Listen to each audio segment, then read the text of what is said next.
안녕하세요. 지방에서 살고 있는 30대 여자입니다. 평소 사연 듣는 것을 좋아하여 사연을 들으며 하루 일과를 마무리하곤 하는데요. 사연을 들을 때마다 내 사연도 보내봐야지 생각만 하다 오랜만에 쉬는 날이 생겨 이렇게 사연을 쓰게 되었습니다. 저는 첫사랑과 결혼을 하게 된 사람인데요. 저만 남편이 첫사랑이 아닌 남편 역시 제가 첫사랑이었어요. 남편과 전 엄마 친구 아들, 딸들로 남편은 저보다 4살이 많았는데 부모님들끼리 가깝게 지내시다 보니 저희 역시 어릴 때부터 꽤 가깝게 지내며 자연스럽게 서로에게 호감을 가지게 되었죠. 어릴 땐 마냥 친한 오빠였는데 점점 커가면서 이성적인 호감이 생겨나더라고요. 남편 역시 그랬다고 하고요. 서로에게 호감을 가지고 있었던 저희는 고등학교를 진학하게 되면서 바빠진 생활 때문에 자연스럽게 왕래가 없어지게 되었고 30대가 되던 때까지 단 한 번도 만나지 못한 채 지내게 되었어요. 세월이 흘러 저희가 다시 재회하게 되었던 것은 남편의 형인 시숙의 결혼식장이었고 그날 이후 저흰 연락을 주고받다 연인 사이가 되어 결혼까지 하게 된 것이었죠. 시댁에서도 워낙 어렸을 때부터 알고 봐왔던 터라 며느리이기보단 딸에 가까웠고 남편과의 결혼 생활도 꽤 만족스러운 편이었습니다. 하지만 이런 저의 생활에 단 한 가지 문제가 있었는데요. 그것은 다름 아닌 형님이었어요. 형님은 저보다 1년 빨리 결혼을 했었는데 알고 보니 남편과는 친구 사이더라고요. 남편과 가까운 친구로 지내던 형님은 시숙과 마음이 통해 결혼까지 하게 된 것이었고 저희가 연애할 때부터 저에게 살갑게 굴지 않던 형님은 제가 가족이 되고 나서도 저를 알게 모르게 시샘하고 미워하는 것이 느껴졌죠. 이거 동서가 다 한 거야? 간이 전혀 안 맞네. 일찍 직장 생활했다더니 일하느라 음식은 전혀 배우지 못했나 봐. 그리고 이렇게 음식을 담는 사람이 어딨어? 보기도 좋은 떡이 먹기도 좋다는 말 몰라? 실컷 정성스레 음식 만들어 놓고 이렇게 담으면 맛없어 보이잖아. 그냥 이렇게 담지 말고 위에 깨라도 좀 뿌려라. 겉절이에 깨를 뿌려 담아내라고 간섭하는 것은 물론이었고 다들 간이 세지 않아 딱 좋다고 칭찬 일색이었던 제 음식에 대해 핀잔을 늘어놓은 것은 기본이었어요. 거기에다 옷을 조금 편하게 면바지에 맨투맨 티셔츠를 입고 가는 날엔 동서, 아무리 어릴 때부터 알던 사이라고 해도 이건 아니지. 옷차림이 그게 뭐야?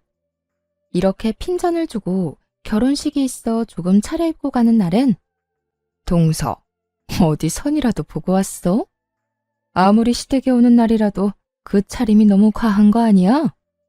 오늘이 무슨 날도 아니고 그냥 밥 먹는 자리에 그런 차림으로 오면 난 오늘 일하지 않고 대접만 받다가 가겠다는 뜻 같잖아. 이렇게 핀잔을 늘어놓더라고요. 그날 역시 다른 날과 다름이 없는 날이었어요.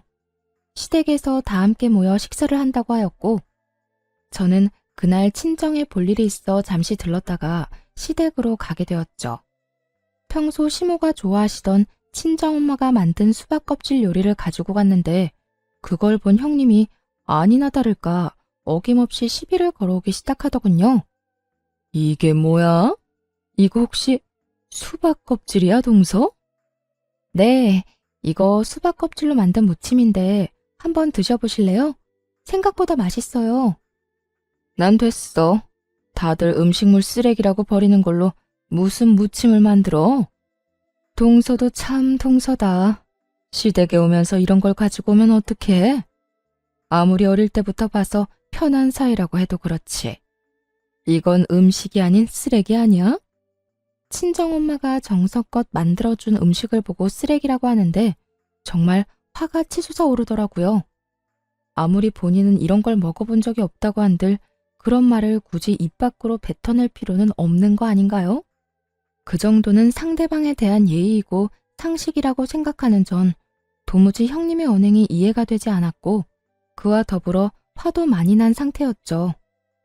형님, 아무리 그래도 해온 사람 정성이 있는데 그걸 쓰레기라고 하는 건 너무한 거 아닌가요? 동서, 왜 이렇게 흥분을 하고 난리야? 아니 그렇잖아. 다른 사람들은 수박 먹고 껍질 버린다고 골머리가 아프다는데 동서는 그런 음식물 쓰레기로 음식이라고 만들어 왔으니 내 입장에선 양념한 음식물 쓰레기라고 생각할 수밖에 더 있겠어? 그래도 음식물 쓰레기는 아니죠. 제가 설마 음식물 쓰레기를 시댁에 가지고 왔겠어요? 아니면 그만이지. 뭘 이렇게 화까지 내고 그래? 음식물 쓰레기 같아 보여 음식물 쓰레기라고 했을 뿐인데 바른말 2번 했다간 동서 나한테 욕도 하겠어. 제가 반응을 보이자 그것이 또 재미있었는지 더욱 신나서 비아냥대기 시작했고 전 그런 형님의 모습을 보며 순간 정말 눈이 핑 돌아갈 만큼 화가 나더라고요. 그래서 제가 무어라 형님에게 한 소리 하려는 찰나 저희 대화 소리를 다 들어버린 시모가 주방으로 걸어 들어왔어요. 척 보기에도 화가 단단히 난 표정을 한 시모는 형님의 곁에 서더니 상황에 대해 물어보기 시작하더군요. 무슨 일이길래 주방에서 음식물 쓰레기라는 말이 나오는 거야? 전 당연히 아무 말도 하지 않았고 수박 껍질 무침이 저희 엄마가 해준 음식이라는 것도 시모가 그것을 좋아한다는 것도 전혀 알지 못하는 형님이 무침을 가리키며 신나서 시모에게 이르기 시작했어요. 아니 어머님, 이걸 동서가 반찬이라고 가지고 왔더라고요. 수박 껍질 무침이라나 뭐라나? 그래서 음식물 쓰레기라는 말이 나왔다는 게야? 그렇잖아요. 요즘 세상에 먹을 게 얼마나 많은데 이런 걸 가지고 오는지. 괜히 어머님 보시면 기분 나쁘실 수도 있겠다 싶어서 제가 나서서 한 소리 하고 있었어요. 시모의 표정은 더욱 굳어져만 갔고 그런 시모의 표정이 심상치 않음을 느꼈는지 시모의 눈치를 살피며 의아한 표정을 짓더라고요. 어머님, 왜 그러세요? 혹시 기분 나쁜 일 있으세요? 기분? 당연히 기분 나쁘지. 요즘같이 먹을 거 많은 세상에 이런 걸 가장 좋아하는 사람이 바로 나다. 이거 둘째 친정엄마가 나 먹으라고 직접 해서 보낸 것 같은데 너 어떻게 말을 그렇게 할 수가 있니? 네가 못 먹어보고 안 먹는 음식이면 전부 음식물 쓰레기라고 하는 거니? 어쩌면 애가 이렇게도 생각 없이 말을 하는 게야? 형님의 얼굴은 순식간에 새빨개져 아무 말도 하지 못하고 있었고 시모는 그런 형님의 모습이 더욱 화가 난다는 듯 호통을 치기 시작하더군요. 그제야 정말 큰일이 났다 싶었는지 시모에게 빌기 시작했어요. 다른 사람이 정성으로 한 음식에 그렇게 함부로 말하는 거 아니다. 당사자가 이 말을 들었으면 얼마나 힘 빠지고 기분 나쁘겠어. 어머님, 저는 동서 친정어머니께서 해주신 음식이라고는 생각도 못했어요. 어머님이 좋아하시는 음식이라고는 더욱 생각 못했고요. 정말 죄송해요. 제가 생각이 짧았어요. 그러면 넌 그저 둘째가 한 음식이라고 생각하고 그런 말을 했다는 건데 그건 그거대로 문제가 있지 않니? 어떻게 당사자를 앞에 두고 음식물 쓰레기라는 말을 할 수가 있어? 내 앞에선 갖은 착한 척은 다 하더니 모두 연기였던 게야? 아니에요. 그런 게 아니라 저도 모르게 나온 말이에요. 정말 죄송해요. 동서, 기분 많이 상했어? 내가 미안해. 앞으로 조심할게. 형님은 시모에게 용서를 구하는 것도 모자라 저에게까지 사과를 하는 태도를 보였지만 시모의 마음을 돌리기엔 이미 늦은 듯 하더라고요.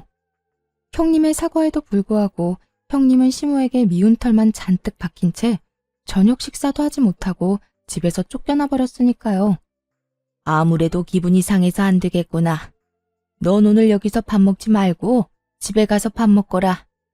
너 보면 음식물 쓰레기라는 말이 귓가에 맴돌아서 밥을 먹을 수가 없어. 어머님, 정말 죄송해요. 제가 오늘은 그냥 가고 나중에 따로 한번 올게요. 정말 죄송해요. 평소엔 화 한 번 제대로 내지 않는 시모였는데 지금껏 제가 단 한 번도 보지 못한 모습을 보이며 화를 냈고 깨달은 것이 많았던 형님은 방법을 바꿔 저를 싫어하는 티를 내기 시작하더군요. 저에게 말을 걸지도 않을 뿐더러 시선조차 주지 않으며 그야말로 저를 투명인간 취급을 하기 시작했죠. 형님, 언제 오셨어요? 제가 이렇게 말을 걸어도 제 말은 안 들리는 사람처럼 시모에게 쪼르르 달려가 갖은 알랑방귀를 끼어대더군요. 어머님, 저 뭐 하면 될까요? 저한테 다 맡기시고 어머님은 들어가서 좀 쉬셔요. 며느리가 둘이나 있는데 아직 이렇게 주방에 계시면 어떻게 해요? 얼른 들어가서 좀 쉬세요. 이렇게 말입니다. 따져보자면 제가 잘못한 것이 있는 것도 아닌데 저에게 화풀이하는 것도 꼴같지도 않았지만 괜히 아는 척을 해오며 시비를 거는 것보다 훨씬 편안하긴 하더라고요. 워낙 별것도 아닌 것에 시비를 걸어오던 탓에 차라리 무시당하는 편이 더 편안하다고 생각하게 되는 상황이 황당하긴 하지만 어찌되었든 한결 편안해졌으니 되었다고 생각하던 참이었어요. 형님이 모른 척을 하니 저 역시 형님에게 굳이 말을 걸지 않는 날이 길어지고 있었는데 하는 수 없이 연락을 해야만 하는 일이 생겨나고야 말았었어요. 그 이유는 다름 아닌 남편 때문이었는데 대학교 동창이 부친상을 당해 장례식장을 간다며 나간 남편이 연락도 없이 외박을 한 것이었죠. 날이 밝아올 때까지 남편은 여전히 연락이 없었고 저는 하는 수 없이 대학교 동창인 형님에게 연락을 하게 된 것이었어요. 동서가 무슨 일이야? 나한테 연락 한 통 한 적이 없는 사람이. 그게요, 형님. 다름이 아니라 저희 남편이 대학교 동창 부친상에 간다며 나갔는데 연락도 없이 외박을 해서요. 아직도 연락이 안 돼서 걱정이 돼서 연락드렸어요. 그래서 말인데 혹시 형님 친구분들께 어떻게 된 일인지 좀 여쭤봐 주시면 안 될까요? 아무래도 무슨 일이 있는 것 같은데 아예 연락이 안 되니까 불안해서 가만히 있을 수가 없어요. 뭐? 외박? 어제 승인이 아버지 장례식장에 애들이 많이 모이긴 했었거든. 나도 잠시 다녀오기도 했고 말이야. 네, 그래서 형님께 전화드렸어요. 제가 그이 친구들 전화번호는 아는 게 없어서요. 그래, 잘했어. 어제 보니까 서방님이 많이 힘들어하긴 하더라고.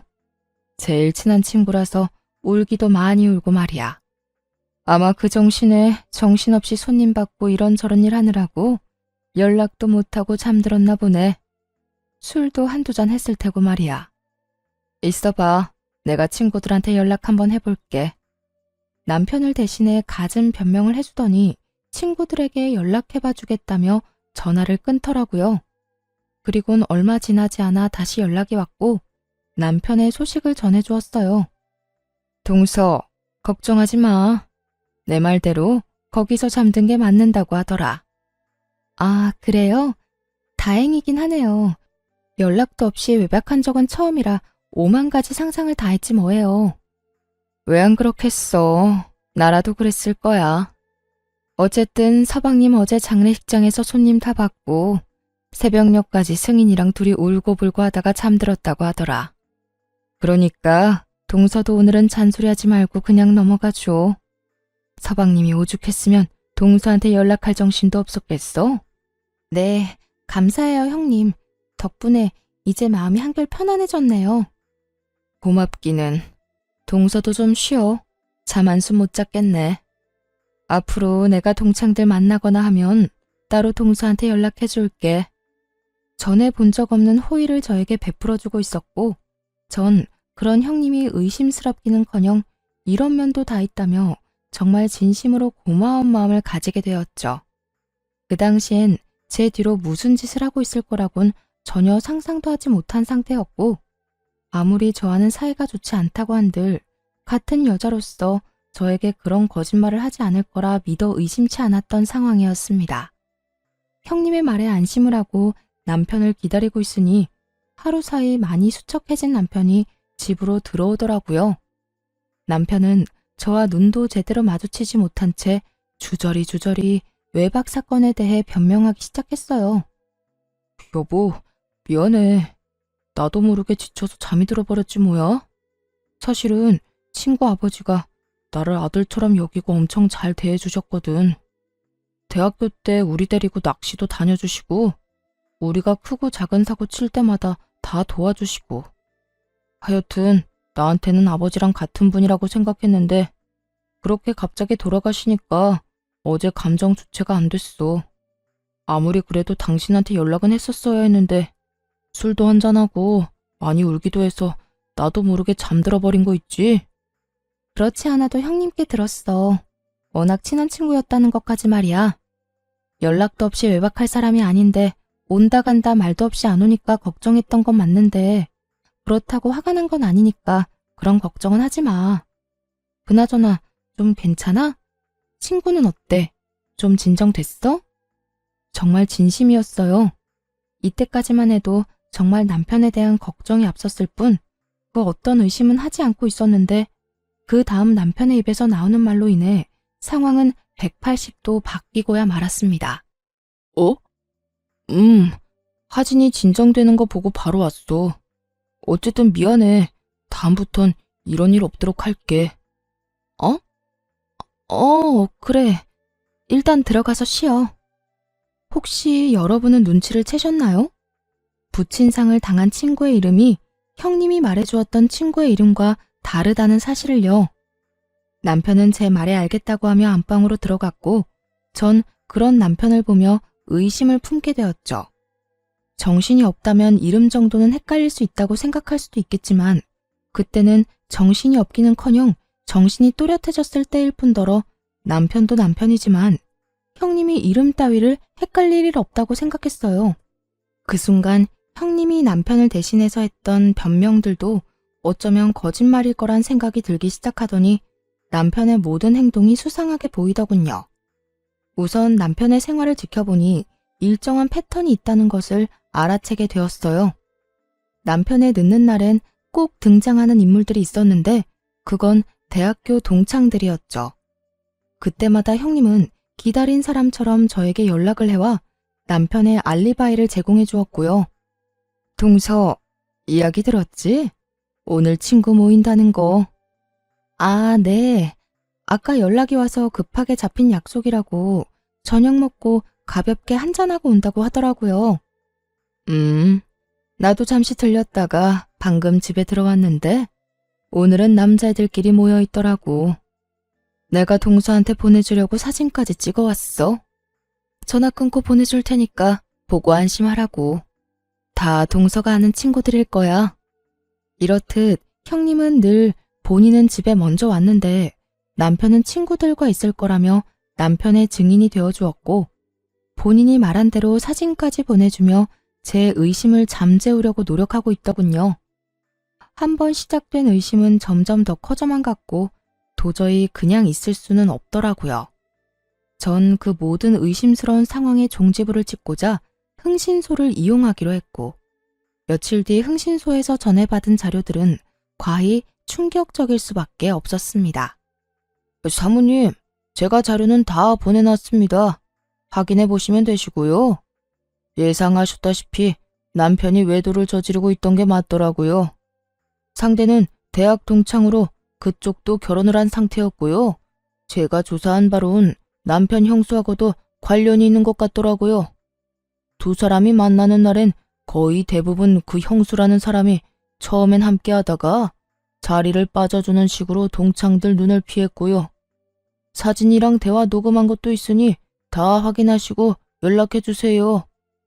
들어보니 남편은 외도를 저지르고 있는 것이 맞았는데 상대는 다름 아닌 남편의 동창이자 형님의 절친이더라고요. 녹음된 파일은 남편과 상간녀의 대화였는데 두 사람이 어떻게 시작되었는지 낱낱이 녹음되어 있었죠. 그래서 자기는 언제부터 날 좋아했는데? 그걸 모른다는 사실이 정말 놀랍다. 나 자기 대학교 때부터 좋아했었어. 오랫동안 자기 좋아하다가 도저히 안 되겠다 싶어서 우정까지 포기할 마음으로 고백하려고 했는데 웬 여자랑 결혼한다고 하더라? 내가 그때 얼마나 속상했는 줄 알아? 첫사랑이랑 다시 재회해서 결혼한다는데 내가 진짜 할 말이 없더라. 진작 말하지 그랬어. 그랬으면 우리가 이렇게 힘들게 만날 일도 없었을 텐데 말이야. 그러게. 나도 이렇게 될 줄 알았으면 진작 고백하는 건데. 하여튼 우린 지영이한테 고마워해야 해. 어찌되었든 지영이가 우리 다시 연결해준 거 아니야.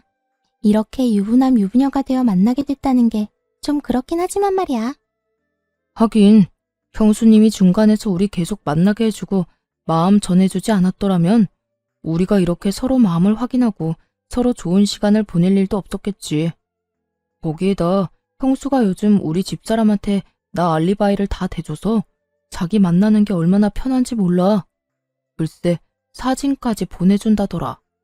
우리 다 같이 모여있는 사진 말이야. 그것도 남자들끼리만 모아서 말이야. 지영이한테 정말 고맙다. 그나저나 자기는 이혼 생각은 있는 거야? 언제까지 이러고 만날 거야? 나야 당장이라도 이혼하고 싶지. 그런데 무슨 계기가 있어서 이혼 말이라도 꺼내볼 거 아니야.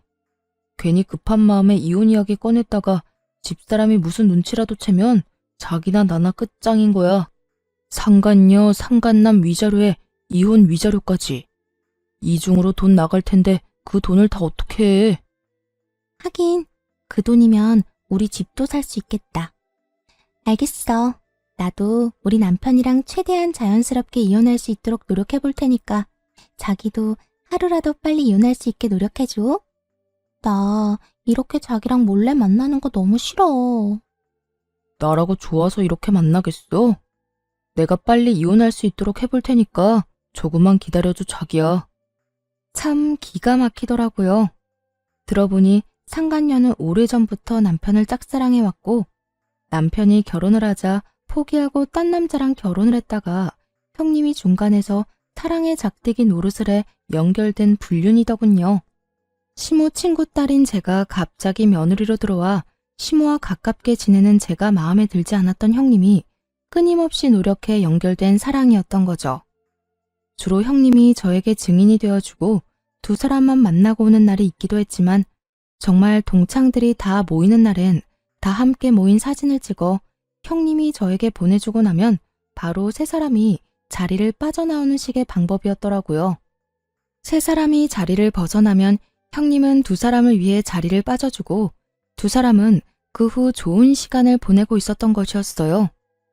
아무리 제가 밉다고 한들 제 뒤통수를 이런 식으로 칠 거라고는 생각하지 못해 충격이 참 크더군요.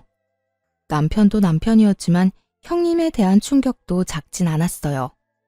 전 모든 사진들과 녹음 파일을 반복해서 보고 들으며 이혼을 다짐하게 되었고 복수를 하기로 마음먹게 되었죠. 조용하게 이혼하고 행복하길 바라는데 그렇게 해주면 안 되는 일이었으니까요. 대망의 날이 밝았고 시댁에 다 함께 모이는 날이었어요. 저는 미리 남편 놈에게 들릴 때가 있다며 따로 시댁에 가게 되었어요. 조금 늦게 시댁에 도착하니 온 식구들이 모여 앉아 이야기를 나누고 있었고 정 그대로 시부에게로 다가가 외도 증거들을 건네주었어요. 저에게 여러 증거를 받은 시부는 한참을 그 증거들을 들여다보더니 고함을 질러버리더군요. 이놈의 자식이 이게 무슨 인간 같지도 않은 짓거리야? 남편은 자신을 향하는 시부의 고함에 깜짝 놀라 토끼 눈을 하고 시부를 보더라고요. 아버지, 무슨 일이길래 그렇게 화를 내세요? 무슨 설명이라도 해주셔야 제가 말이라도 하죠. 당신 아버지한테 뭘 줬길래 아버지가 저렇게 화를 다 내시는 거야? 남편은 저와 시부를 번갈아가며 물어왔고 시부는 저에게 받은 사진을 남편의 얼굴에 던져버리며 호통을 치기 시작했어요. 네가 이딴 짓을 하고 다니라고 우리가 등골 휘게 네 뒷바라지를 하고 내 딸 같은 윤영이한테 장가를 보낸 줄 알아? 남편은 그제야 바닥에 떨어진 사진들을 보고 얼굴이 사색이 되어가고 있었고 형님 역시 지은 죄를 아는지 사색이 되어가고 있더라고요. 남편 놈은 저와 시부를 번갈아 보며 되지도 않는 변명을 해대기 시작하더군요. 아버지, 이거 다 오해입니다. 여보 정말이야. 당신도 잘 알잖아. 이 여자 형수랑 제일 친한 친구인 여자야. 나랑 또 친하고 말이야. 대학 동창 그 이상 그 이하도 아니라고. 사진이 어떻게 하다 이렇게 다정한 모습으로 찍히긴 했는데 이건 정말 다 오해야. 어쩌다 보니 이렇게 찍힌 것뿐이야. 모든 사진에 손을 어깨에 두른다거나 자연스럽게 머리칼을 매만지고 있었는데도 불구하고 우연일 뿐이다, 오해일 뿐이라며 변명을 하고 있었고 식구 중 남편의 말을 믿는 사람은 단 한 사람도 없었어요.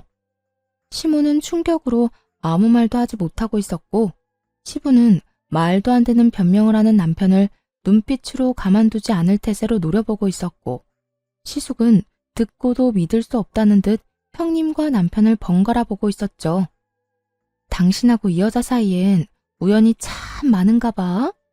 그렇지 않고서야 사진마다 이렇게 다정할 수가 있어? 그것도 단둘이서 말이야. 그건 나도 이 여자랑 친해서 그래. 대학교 때부터 아주 친했어. 그러니까 정말 괜히 오해하지 마, 응? 오해 같은 소리 하네. 당신이랑 이 여자랑 자기 타령하면서 나눈 대화 녹음한 것도 있는데 어디 한번 들려줘야 바른 대로 말할 거야? 내가 꼭 그렇게까지 해야겠어?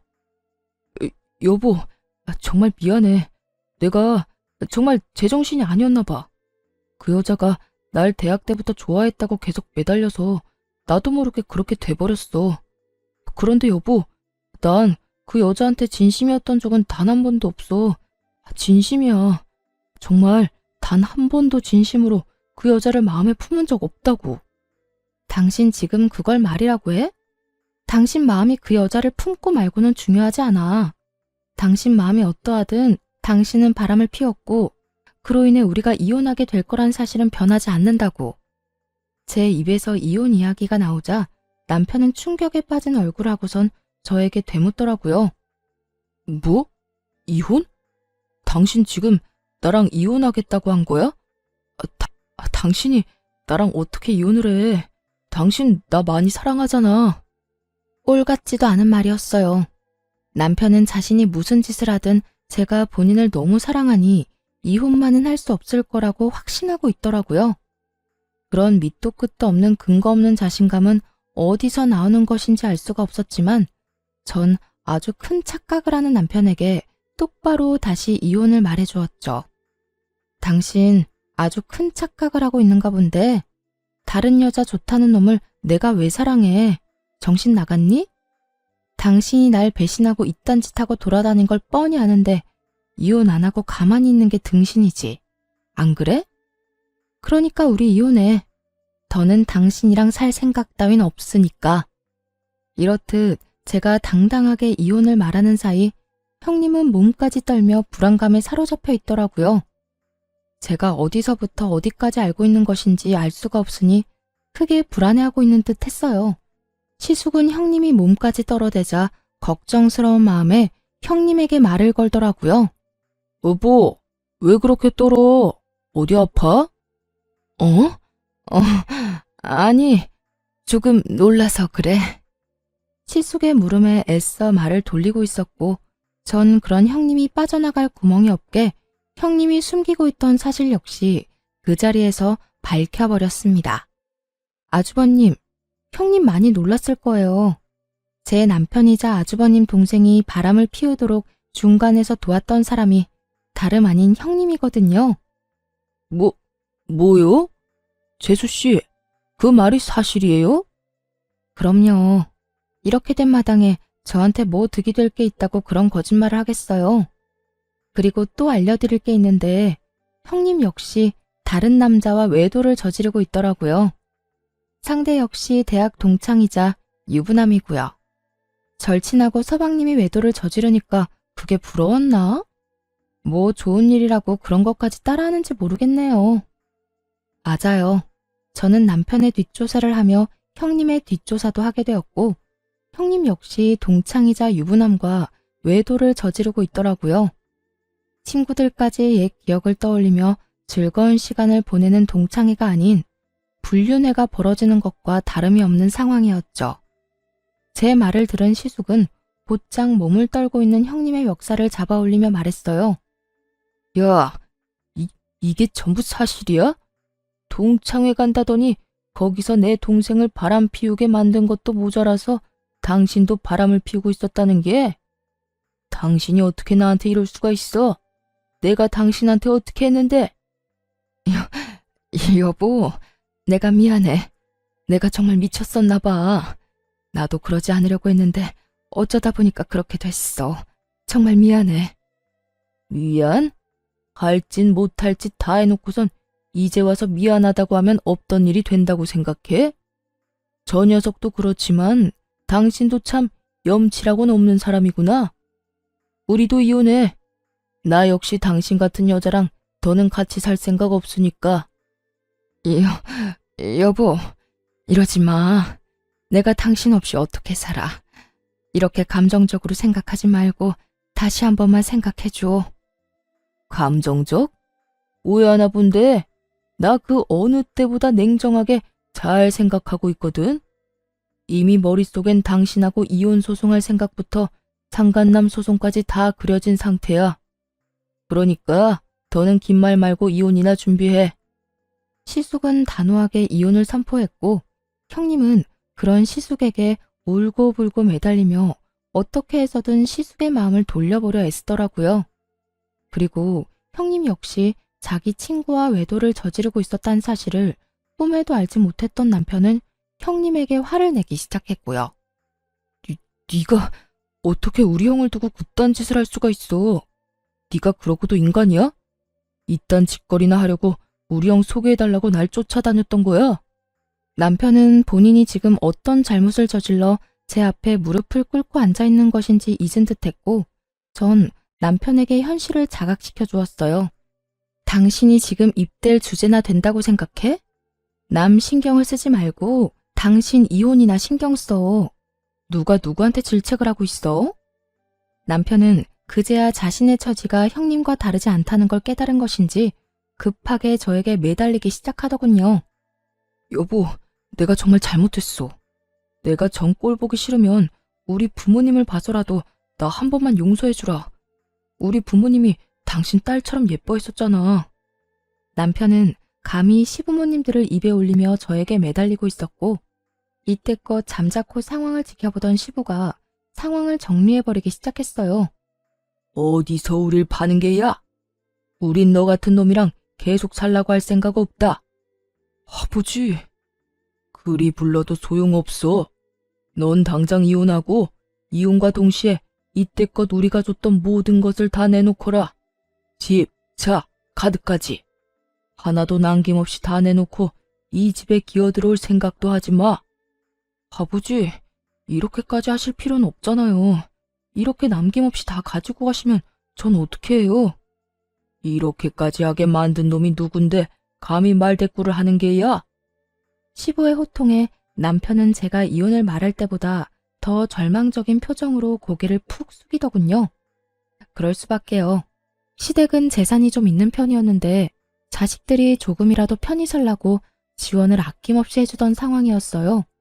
그 덕분에 남편은 월급은 월급대로 다 쓰고 부모님들의 지원으로 낭비를 펑펑하고 살았던 사람이었죠. 그런데 그런 남편에게 모든 지원을 끊겠다고 하니 그것이야말로 마른 하늘의 날벼락 아니겠어요? 남편은 아무리 생각해도 지원만은 끊길 수 없었는지 시부에게 더 간절하게 매달리기 시작하더군요. 아버지, 제가 아버지가 시키는 대로 이 사람이랑 이혼하겠습니다. 그러니까 지원은 끊지 말아주세요. 최소한 집이랑 차는 계속 제가 가지고 있게 해달라고요. 사람이 집은 당연히 있어야 살아갈 거고 회사는 다녀야 하니 차는 있어야 할 거 아니에요. 그러니까 아버지, 제발 한 번만 더 생각해 주세요. 제발요. 집이나 차가 필요하면 네 능력으로 사. 이때까지 우리가 그만큼 도와줬으면 최소한 네 통장에 그만한 돈은 있어야 정상이지. 어찌되었든 내 할 말은 끝났으니 더는 긴 말 시키지 마. 시부의 뜻은 확고했고 시부의 말이 끝나자마자 시숙 역시 형님에게 당장 소송을 준비하라고 말하더군요. 상황은 돌이킬 수 없는 상황이 되어버렸고 남편과 형님은 눈물을 펑펑 쏟아내며 빌기 시작했어요. 여보, 그런 말 하지 말라니까. 내가 어떻게 당신이랑 이혼을 해. 난 절대 당신이랑 이혼 못해. 내가 정말 잘못했다니까. 그 남자랑 그렇게까지 깊은 관계도 아니었고 정말 실수에 가까운 만남이었어. 여보, 아버지 말 다 들었지. 나 이렇게 불쌍해졌는데 그래도 나 버릴 거야? 그러지 말고 다시 한 번만 다 용서해줘. 우리가 보통 부부야? 첫사랑이었던 우리가 그 긴 세월을 돌고 돌아 다시 만나 결혼까지 하게 된 부부잖아. 그런 우리가 이까진 일로 이혼한다는 게 말이나 되냐고. 두 사람 다 눈물 없인 들을 수 없는 마음을 쏟아내고 있었고 시숙은 그대로 시댁을 나가버렸고 전 남편에게 다시 한번 이혼을 말해주었죠. 그런 우리 사이를 산산조각 낸 건 당신이야. 그러니까 이렇게 구질구질하게 굴지 말고 예정을 생각해서라도 하루라도 빨리 이혼해. 할 말을 끝내고 시댁을 나가려는데 다급하게 저를 붙잡은 남편이 목소리를 낮춰 말하더라고요. 그러면 우리 아버지한테 내 이야기 좀 잘해주면 안 될까? 괘씸하긴 하지만 불쌍하니까 이때까지 해줬던 그대로 지원해주라고 말이야. 당신이 이 말만 해주면 내가 당신 원하는 대로 바로 이혼 서류에 도장 찍어줄게. 끝까지 참 대단하다 싶었어요. 어떻게 된 인간이 다른 사람도 아닌 저에게 이런 부탁을 할 수 있는지 도무지 이해도 되지 않더라고요. 전 제 귀에 대고 헛소리를 해대는 남편을 밀어버리곤 큰 소리로 외쳐주었죠. 뭐? 당신한테 해주던 지원은 그대로 해달라고 아버님께 말해달라고? 내가 미쳤다고 아버님께 그딴 말하겠어? 정신 좀 차려라 제발. 지금 심정으론 당신이 가진 거라면 양말 하나까지 싹 다 빼앗고 싶은 심정이니까 헛소리 말고 법원 나오라는 날에 늦지 말고 오기나 해. 전 남편을 뿌리치곤 시댁을 나와버렸고 친정에서 지내며 이혼 소송을 비롯해 여러 소송을 시작하게 되었어요. 저와 시숙의 이혼은 그야말로 위자료 파티와 다름이 없었죠. 각각 배우자와 상간녀, 상간남에게 위자료를 받았고 저는 형님에게 위자료 소송을 해 형님에게도 위자료를 받을 수 있었어요. 잘못을 저지른 모든 사람들이 이중으로 위자료를 주게 되었고 세 사람은 빚쟁이 신세나 다름이 없었죠.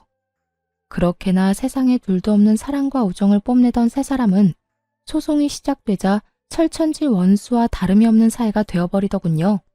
각자 서로의 잘못만을 주장하고 있었고 어떻게 해서든 혼자 살아보려 갖은 애를 쓰기도 했어요. 결국 이혼이 마무리될 때쯤엔 아예 세 사람은 사이가 완전히 틀어져 버린 듯 서로 눈만 마주치면 욕을 한다고 정신이 없더라고요. 이게 다 박지영 너 때문이야. 네가 이 여자랑 나랑 연결시켜주지만 않았더라도 내가 이 모양 이 꼴이 되진 않았을 거라고. 바람을 피우려거든 혼자 피웠으면 됐지. 왜 먼 사람까지 바람을 피우게 만들어? 참나. 내가 살짝 입기만 불었을 뿐인데 좋다고 쟤랑 눈 맞은 사람이 누군데 이 난리야? 그리고 이렇게 된 게 나 때문이야? 두 사람이 조심성 있게 만났으면 이런 일도 없었을 거 아니야.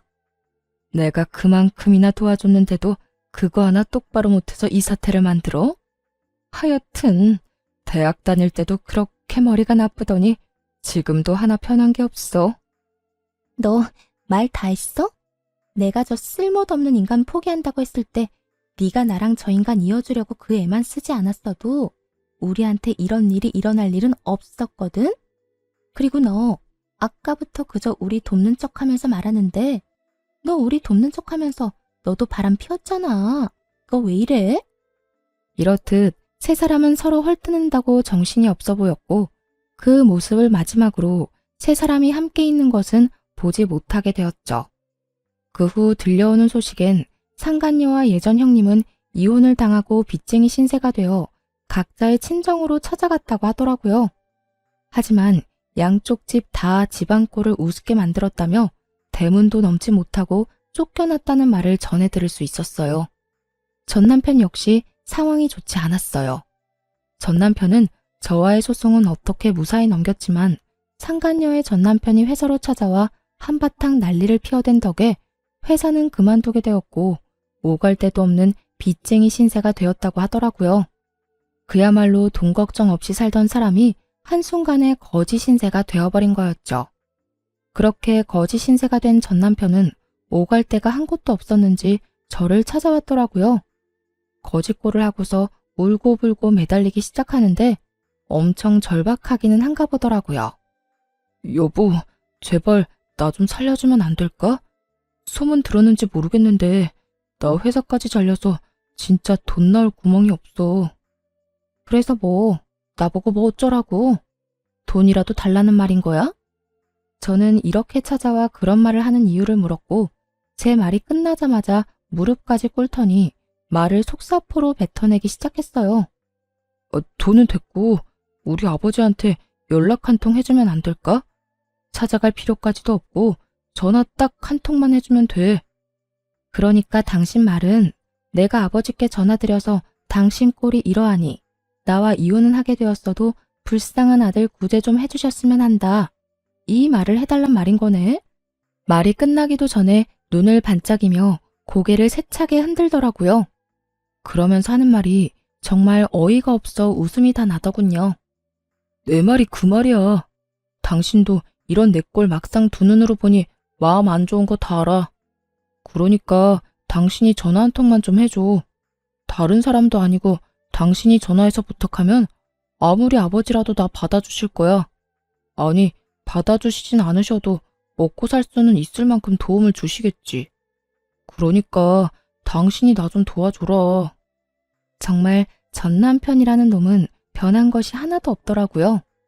어떻게 저딴 생각을 할 수 있는 것인지. 아니, 머릿속으로 생각할 수는 있다고 해도 어떻게 그 머릿속에 있는 말을 뻔뻔하게 내뱉을 수 있는 건지 어떤 면에선 참 대단하다 싶기도 했습니다. 기대 가득한 눈빛을 보내는 전 남편에게 일말의 희망도 남기지 않기로 했어요. 자신이 한 짓이 있는데 감히 희망을 품다니 가당치도 않은 상황이었죠. 너 정말 큰 착각을 계속하는 것 같은데 난 너 그런 꼴 봐도 아무렇지도 않아. 여보. 그리고 이혼한 지가 언젠데 그 여보 소리 좀 하지 말아줄래? 나 네 말대로 절대 안 해줄 거야. 그럴 생각도 없고. 그런 허튼 짓에 낭비할 시간도 없어. 그러니까 헛된 기대, 이루어질 수 없는 희망 품지 말고 지금부터라도 열심히 살아. 그나마 쌓은 스펙이라도 있으니 어디든 취업은 할 수 있을 텐데 왜 그러고 사는지 정말 이해가 안 된다. 전 남편의 입장에선 청천벽력과도 같은 말이 나오자 실망한 얼굴을 감추지도 못하고 저를 붙잡고 매달리기 시작하더군요.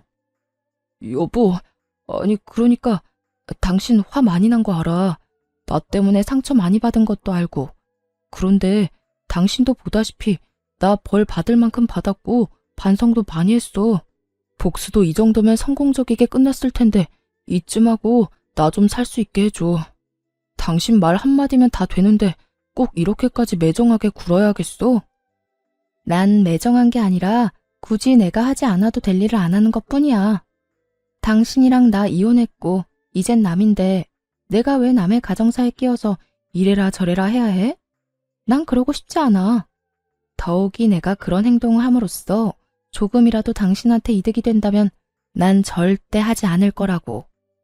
이게 내 뜻이고 난 이런 내 뜻을 바꿀 생각 없으니까 다신 나 찾아오지도 마. 당신 가정일은 당신이 알아서 해결하란 말이야. 이런 제 말을 듣고서도 여전히 무릎을 꿇고 빌고 있었고 전 그런 남편에게 찬물 한 바가지와 굵은 소금을 뿌려버리곤 집에서 내쫓아 버렸습니다. 제 악몽 같던 전 남편과의 인연이 끝을 맺게 되었죠. 그 후 저는 잘 지내고 있어요. 여전히 회사 생활은 잘하고 있고 지금은 친정 근처에 새로운 보금자리를 얻어 지내며 자유로운 삶을 즐기며 살고 있습니다. 지금 맡고 있는 바쁜 일만 잘 마무리된다면 회사를 좀 쉴 생각인데요. 사회생활을 시작하고 처음으로 제대로 된 휴식을 취해보는 것이라 요즘 조금 들뜬 생활을 보내는 중이에요. 쉬면서 무얼 어떻게 얼마나 재미있게 시간을 보내나 생각을 하다 보니 며칠 야근을 해도 절로 콧노래가 나오는 거 있죠? 이래서 다들 휴가 하는가 봐요. 거기에다 전 긴 휴가보다 더욱 길게 쉴 예정이니 더욱 행복한 나날들을 보내고 있는 중이랍니다. 이혼을 하고 난 후 아무래도 부모님이 가장 큰 걱정이었는데 부모님은 저를 더 걱정하고 계시더라고요. 한동안 친정에서 시간을 보낸 적이 있었는데 엄마가 저를 안아주시더니 이런 말을 하더군요. 우리 딸 많이 힘들지? 하필 이혼 사유가 그런 거라 엄마 아빠도 마음이 참 좋지 않구나. 더군다나 그 상대가 우리도 아들처럼 여기던 녀석이라 마음이 더 안 좋아. 우리 속도 이런데 넌 오죽하겠어? 그런데 딸, 살다 보면 이런 일도 있고 저런 일도 있는 거야. 지금 우리 딸이 겪고 있는 이런 일을 겪지 않았다면 더없이 좋겠지만 아픈 일은 일어나 버렸고 되돌릴 수도 없으니 엄마 아빠 품에서 잘 흘려보내도록 해보자. 영원히 우리 딸 마음에 상처가 되지 않도록 멀리 멀리 잘 흘려보낼 수 있도록 엄마 아빠가 옆에서 도와줄게. 이렇듯 전 친정에 지내며 부모님의 도움을 받아 전 남편에게 받았던 상처를 잘 흘려보냈고 조금 남은 파편은 이번 휴식에서 잘 흘려보내보려고 합니다. 그렇게 잘 흘려보내다 보면 웃으며 이혼을 말할 순 없더라도 최소한 아무런 감정 없이 이혼을 말할 수 있는 날이 오지 않을까요? 그러면 제 이야기는 여기까지 하고 전 마저 휴식 계획을 세우러 가보려고요. 저의 긴 이야기 들어주신 모든 분 너무 감사합니다. 좋은 하루 되세요.